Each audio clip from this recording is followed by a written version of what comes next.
Hello, everybody. Welcome to KAMP Student Radio, and this is the weekly news interview series. My name is Peyton. I will be your host, and lovely guests, would you like to introduce yourself, your name, pronouns, and where you are from? Hi, I'm Kyla. I use they, she pronouns, and I'm from Dallas, Texas. Wonderful. Thank you for being on the show today. Yes, really of course. Appreciate it. Okay, so we're just going to do a little rundown, get to know you. So why did you come here? Why did you come to the University of Arizona? Mostly scholarship, I'm not going to lie. I got a huge amount of scholarship because I had a really good GPA and everything in high school, so they were offering me more than in-state in Texas, and so I was like, you know, yeah, okay. It was crazy. I was like, I mean, if it's going to be cheaper to go there, I might as well, and I just kind of ended up here. Definitely. So as of right now, do you think you made the right choice coming here? What's been your overall experience so far? I really like it here, I'm not going to lie. I have more friends here than I do back home, which I was surprised about, because I'm involved in so much around campus. Yeah. I think I made the right decision coming here, I'm not going to lie.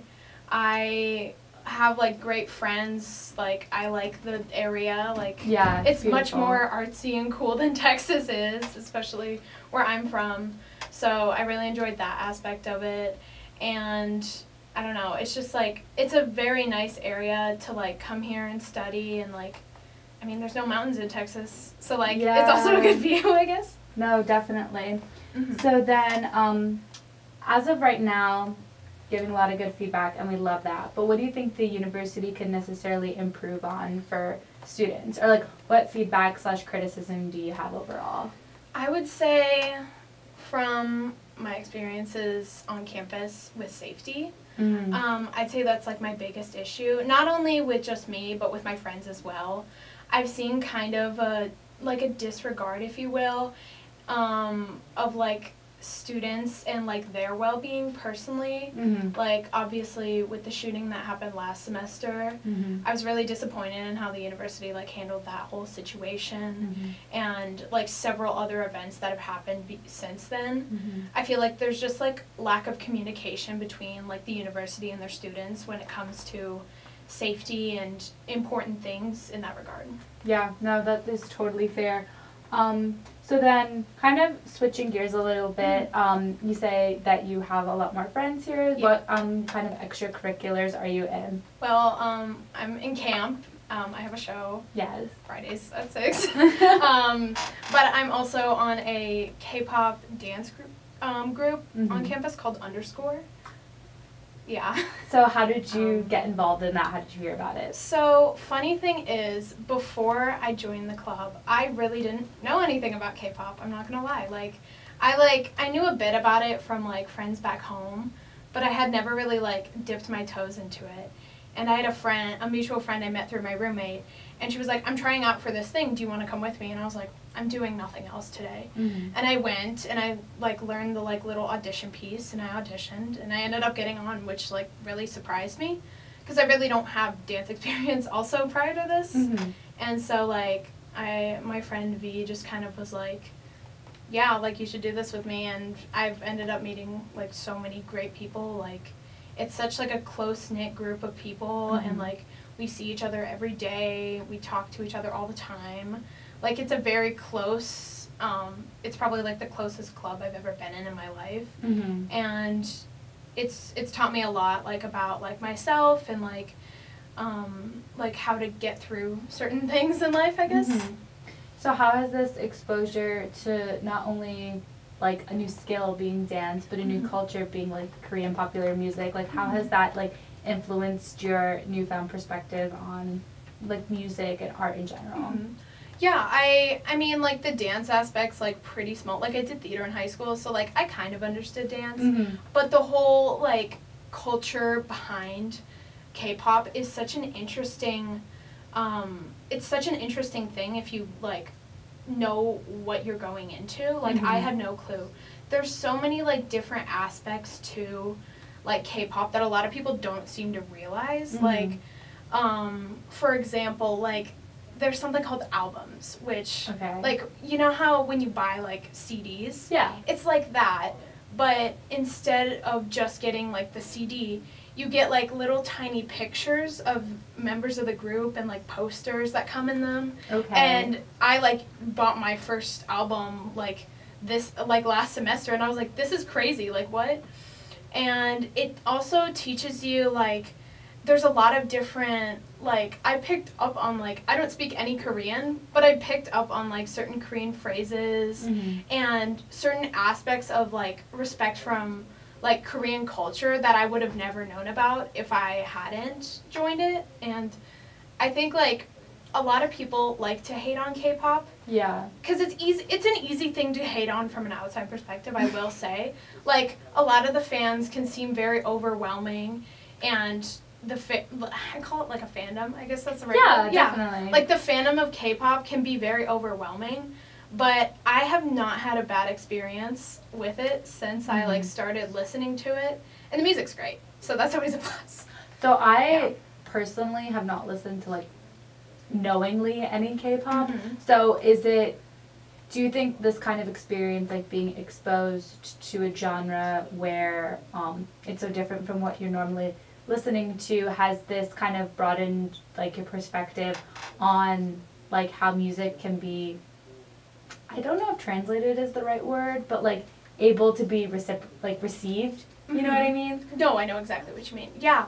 I listen to, like, a lot of my music taste is from different languages that I don't understand, and K-pop's not an exception. And, like, my favorite thing about music in different genres is when it kind of, like, passes over that language barrier. Yeah. Like, even though I don't speak, like, Portuguese or Spanish or Korean, I can still understand, like, the message of the song and, you know, like, vibe along to it, I guess. Yeah. Yeah. Do you think that, even with that language barrier, do you sense that other people in the community feel the same way? I would say so, yeah. It's very common, I feel like, in, like, the K-pop community to be able to understand a good amount of Korean.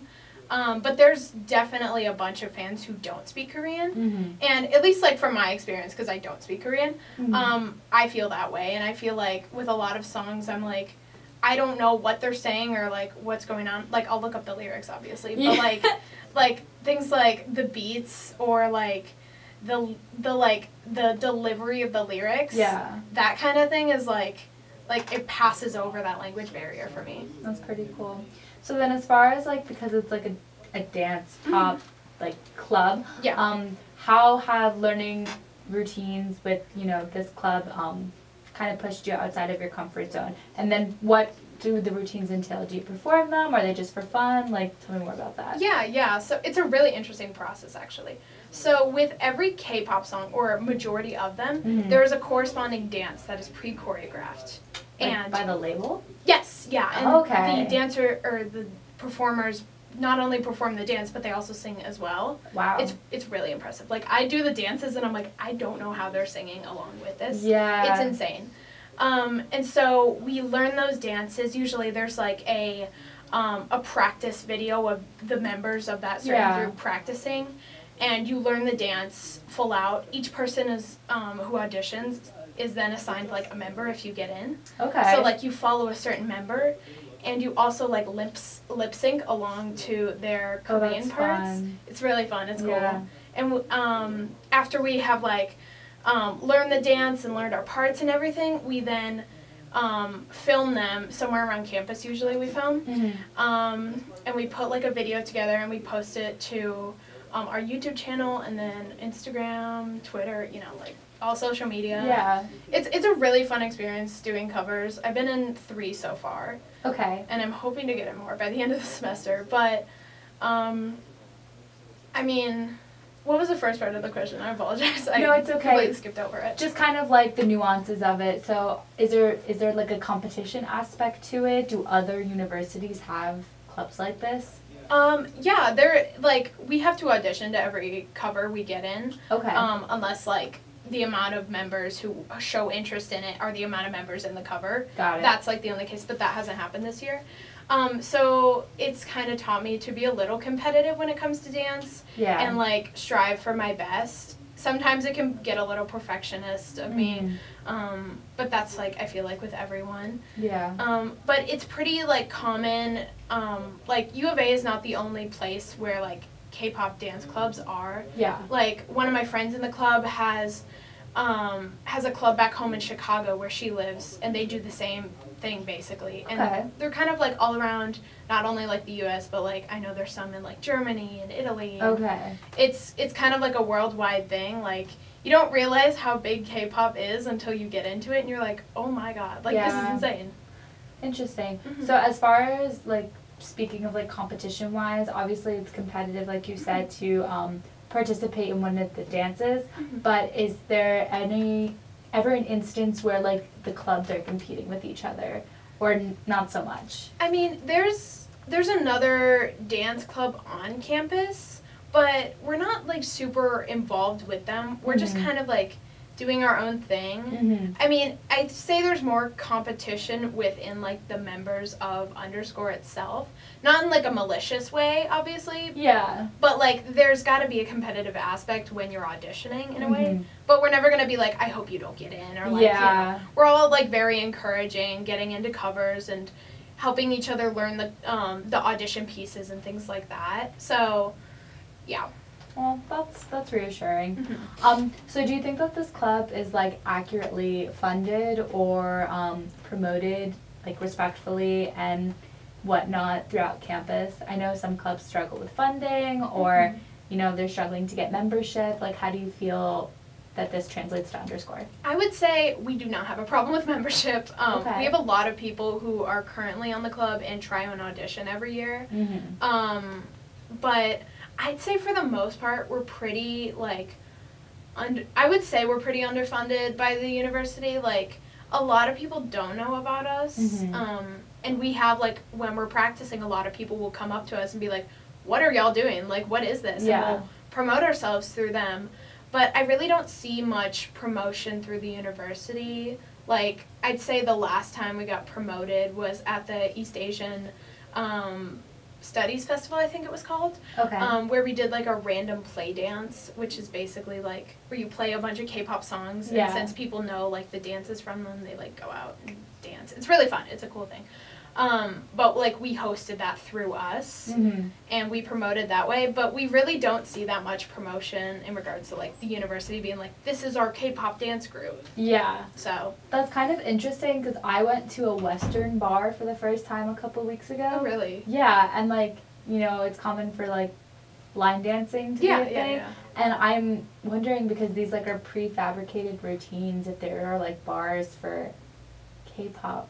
Funny you say that. You know what I mean? Yeah. So, being from Texas, I actually do line dance a lot. And I go, not to bars because, like, you know, underage and everything. But I'm not promoting underage drinking, I promise.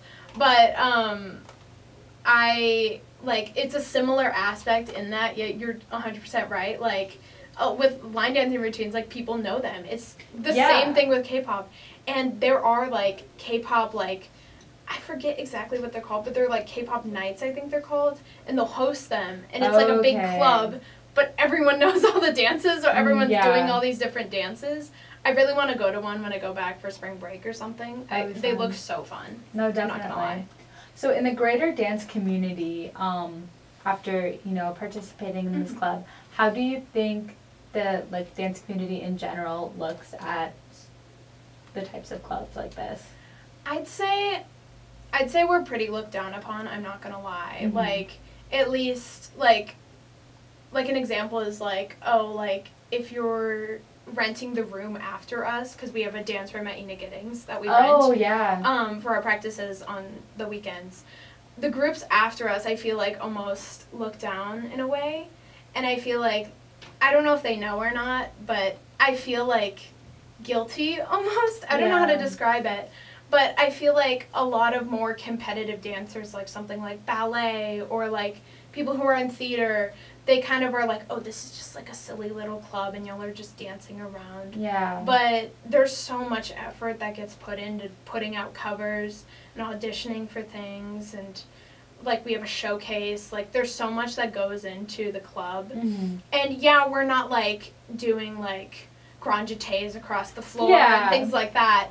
But in a way, it's still, I feel like we shouldn't be looked down upon just because it's K-pop. Yeah. In a way. I feel like that's the main reason why it's looked down upon. Do you think that's kind of an echoing of the greater, like, Western culture in kind of, like, putting shame on people that really, like, are obsessed with K-pop or really enjoy the genre? Yeah, I find it, I've noticed this a lot. When people tend to hate on K-pop, I feel like it has a deeper, like, more malicious intent. Mm-hmm. Not just, like, your fans are crazy, but it almost comes across in, like, I don't want to listen to, like, Korean music. And it comes off almost to me, like, from what I've seen and experienced from people who don't like K-pop, who are, like, very demeaning about it, it comes off almost racist to me. And I really don't like when people, you know, have that misconstrued, like sense of thought where they're like, they think they're superior because, I don't know, the music's in English or it's really strange to me. I understand, like, K-pop is not for everyone, and I'm not gonna try and, you know, be like, you should get into K-pop. It's very overwhelming. But I think people should think twice before they decide to have this like bad thought about K-pop and, like, the community of K-pop before they've even, like, indulged in it and, like, tried to be a part of it. I think I totally agree with what you're saying. I think a lot of people share that same sentiment about, like, jazz music. It's like, you know, it's not, like, traditional Western music, like what's on the radio. And, you know, jazz music, like, flourished with the African American community. So a lot of, like, Caucasian people are like, what the heck? It's very weird how, like, music can get so divisive with people. It is, Yeah, and even though it's, like, subjective in preference. Yeah. Definitely. Yeah. So then, kind of changing the subject a little bit, besides this, besides Underscore that you're a part of, what other communities do you identify with, either at the university or in your personal life? Yeah, so let me think. You're fine. This is kind of a loaded question. I don't really think about, like, communities that I'm a part of very often. I guess, like, the other two, I don't know if these would count as, I'll count them as communities. I'm a part of the LGBT community, and I identify as non-binary. And then I'm also autistic as well, so I don't know if, I wouldn't say that's community. In a way, it can be community. When you meet, like, people who are also autistic. But I don't really talk about that one that much. That's okay. But I think, like, those are the big two that I, like, really self-identify with. And for a long time, I've been, like, I hate to compare it to K-pop, but I'm going to. No. Go for it. It's the same kind of, like, embarrassment that I felt with K-pop, that I felt with struggling with, like, my identity and being able to identify that I am autistic. It's been, like, a really tough thing. And obviously, K-pop is not on the same level as something like your sexuality and being autistic. But I think also, in a way, it's kind of a, like, I find it a similar experience. They mirror each other in some aspects. Mirror each other. I don't know where I'm going with this, but I understand. It's like you draw parallels from how you are treated from partaking in, like, in the interest of K-pop, but then the way it's received then by the public can be akin to how some people interact with those that are on the spectrum or artistic. Yeah, I couldn't have said that better. No, it's okay. I can be really bad at articulating my thoughts sometimes. Don't worry about it. But that's exactly what I meant. No, thank you for sharing. So then, while you identify with these, you know, various communities, while being on the University of Arizona, do you feel like you're able to do so safely and without fear on campus? Yeah, I'd say personally, I feel like most of the time, my accommodations for my autism are met with like things like double time on tests and you know, other things like that, like quiet testing space. I think most of the time, sometimes the university slacks in that department, I will say. But personally, in regards to my sexuality, I have not. Mm-hmm. But I am also a white person, Mm-hmm. so my experience is a lot different than a person of color. Mm-hmm. But I've never personally, obviously, had any struggle with that on campus now. Okay. So then, as far as maybe not you personally having struggled in these regards, but do you feel like others in your community are safe and do have this safety? Or do you think there are ways that the university could improve upon protecting, representing, sticking up for these communities?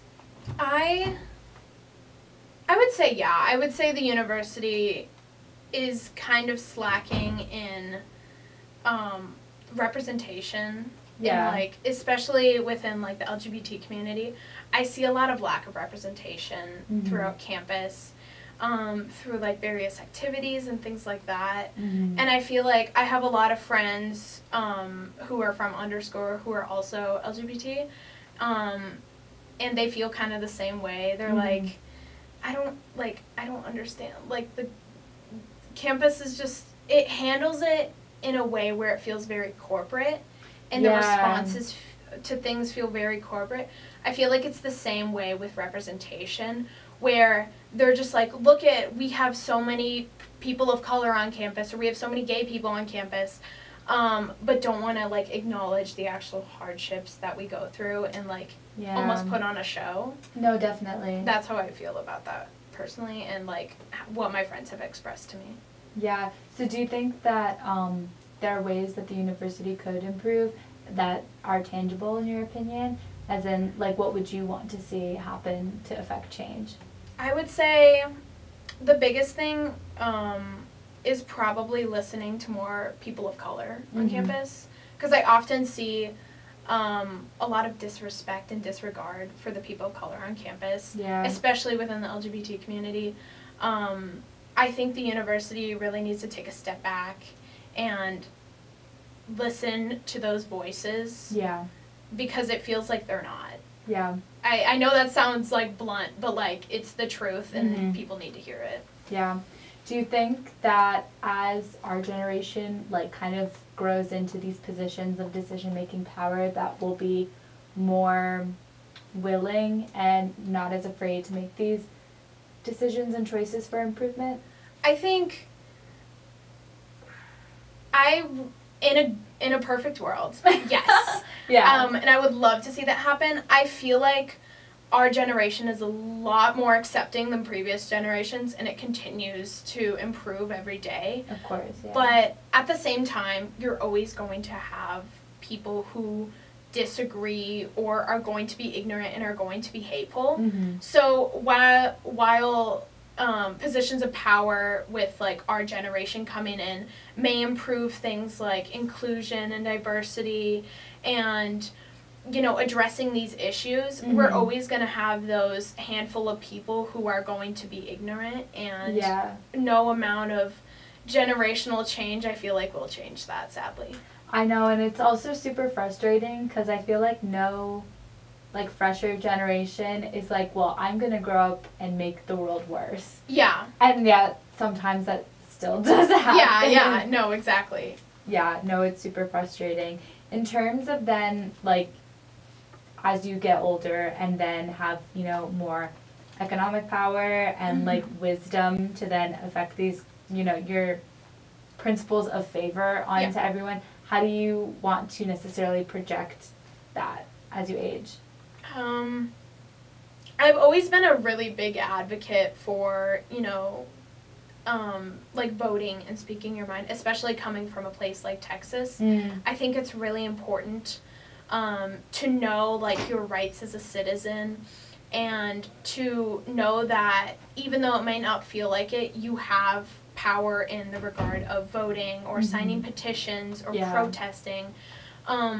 I think things like that, that's what I want to project out and show people, that, like, hey, I agree with these things, but I'm also going to try and make change. And I think it's important that people follow in that suit of continuing to be active within, whether it be, like, political or social or whatever it might be, remaining active in those communities is the most important way to make change. So then coming from a state like Texas, do you definitely see, because I feel like Texas gets stereotyped a lot, me being from the East Coast, do you think that that is accurate, or is it kind of like more inflammatory, what people think? I would say, yes, Texas is a very rough state, and Texas has a lot of work to go, but in the same way, Texas is interesting because I think a lot of people think that Texas is like a fully red state. There's no hope for anyone. Yeah. But within the communities that I've been in, and especially if you go to the larger cities, you will see that there is a massive amount of liberal and even like leftist people within Texas. And I think people often, especially people who are from the north, often ignore that fact, and they look at Texas as a bigger picture, and they're like, well, there's no saving Texas. Texas is red, and it's going to remain that way. But I think if we want to make change within this country, I think it's not only is it important to look at northern states, but also southern states. Because what a lot of people don't realize or are starting to realize is Texas, and along with other southern states, are becoming more blue. And I think a lot of people are ignoring that fact, so they want to just like brush them to the side. But I think by doing that, you're not wanting change. You're just going to continue this cycle of, well, it's never going to get better, so we can't do anything about it. Yeah, it's also a lot of stereotyping too. And it's also hard because a lot of people in office may promote the ideals of, you know, being a red state or something like that. And with like the fluctuation of people being interested in voting and then disinterested in voting, it's definitely hard to gauge, well, no one's interested in voting, and then who's going to run for office? And that's like a very huge problem in Texas.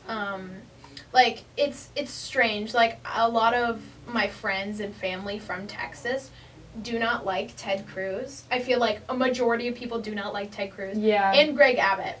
But they'll still continue to vote for them. And I think that's really interesting. Because I see it as almost like they feel like they don't have another option. Because the last thing a 40-year-old white man from Texas wants to do is vote Democrat. So I feel like they'd rather see the ship go down than to try and fix it. It's scary. Yeah, I don't like it. Not good. There's a reason why I'm in Arizona and not in Texas. That is very, very fair. So then kind of shifting gears a little bit, what do you like to do for fun? Who is Kyla outside of, you know, all of your extracurriculars and your external surroundings? Like, who are you? God.